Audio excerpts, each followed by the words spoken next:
Hey, we're going to Rouse Toys. I'm back here, and I wanted to break down the new Gorod Krovi music video. There's not much to it, but there are some cool aspects that I wanted to point out to the video. Right here is the big thing for me, just the tone of it to start. Where was this Nikolai during the entirety of the map? You'll see as a theme throughout the trailer, Nikolai having a bigger role than what we actually got to see. It would have been cooler to see all these alternate versions. Why not have Nikolai play a greater role inside his own map? Gorod Krovi was more a showcase of the map, less Nikolai and his trials and tribulations, where Takio's map seemed more ingrained with Division 9 and Takio's struggles. Gorod Krovi was very much about Stalingrad's really cool. By the way, Nikolai is Russian. The next key image that we see on screen is again this either gateway to Argatha or the actual rift itself. We saw us come out of that in the opening of the trailer, and we've seen this version, this crazy cloud structure happen with a beam of light multiple times, including the ending of the Gorod Krovi Easter egg when apparently he sang the soul somewhere. Is it the house? Is it the next dimension? Is it the rift? I don't know. None of us do. This is a big new enigma inside the story zombie line, and it's cool to see it once again showcased in this music trailer. Now, from a cinematic point of view, this is a absolutely wonderful trailer. Showcase the map, the guns, the characters.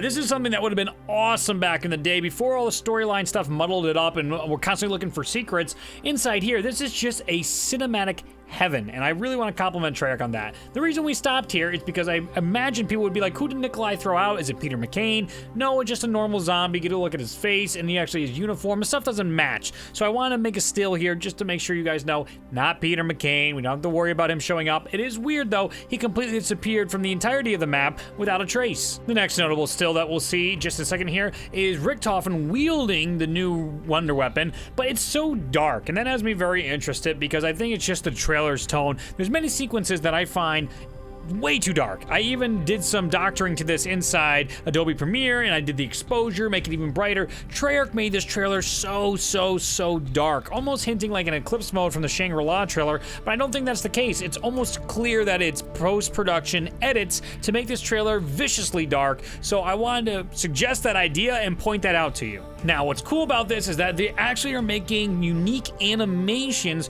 for these trailers now. I don't recall any of these showing up in any version of our game or seeing this in any way, shape, or form. You'll see this throughout the trailer. Character-specific animations for these trailers, so it's clearly important, but I find it fascinating that Treyarch's dedicating time to make these trailers a little more special.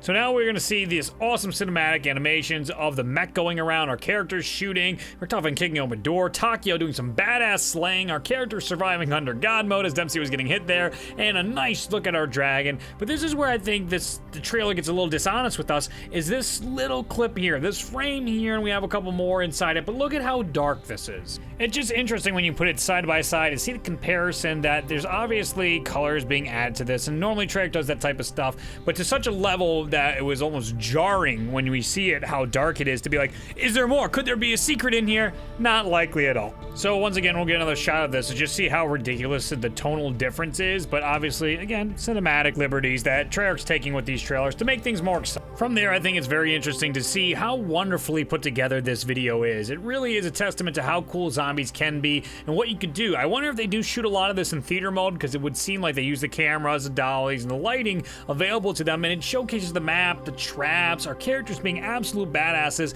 and I adore it. You actually see Nikolai having more intense action. Once again, I'm saying, where are these animations? Why don't we see more of our original Nikolai doing badass things? We didn't even get Dempsey at all in Der Eisendrache to do anything, and it's frustrating to see that we only get it in trailers. You know, I guess you can't get it all, and the comic books are a good way for us to get it out, but there's so much more that meets the eye that Treyarch could do with this stuff. We get these nice animations, these badass looks at the game, and it's like, I would love to see more. Hopefully Treyarch has more in store for this type of stuff. And I even like the story they're putting together here. Watch Nikolai hit this guy and knock the blast away from Dempsey. There was a mangler trying to kill him, and you see that whole sequence, even though it's not quite right where the locations are, like continuity wise. It's awesome to see this coming together. That's also a zombie. I looked about 30 times to make sure Nikolai wasn't hitting Richtofen in the head. The barbed wire at the feet doesn't match up with anything we've ever seen before. But again, the darkness of this map is just so blatantly dark. It seems so strange to me that there's a completely different dynamic. We get badass shots of our characters murdering, and then Nikolai's gonna do something that we've seen in the Takio Memories trailer, where he starts executing everybody, and it's crazy to see all of our heroes dying in this alternate universe, or one of the universes they they fail? Again, hinting towards what's going to go down in Revelations. Have they failed many times? Is this what they're playing into? Has zombies had this endless cycle of failure and we're finally playing as a successful group? Does Nikolai win in so many instances? Why can't we see that? How come they didn't program that in-game where we could see a lost version of ourselves? I think that'd be really cool and add something. If you fail the fight, you see Nikolai give you a cutscene or something else that murders you. Why not? If you did enjoy this video, thank you so much for watching. Leave a rating, comment as you always do, share with all your zombie-loving fans, and I hope you have a wonderful day. I'll see you in the next video.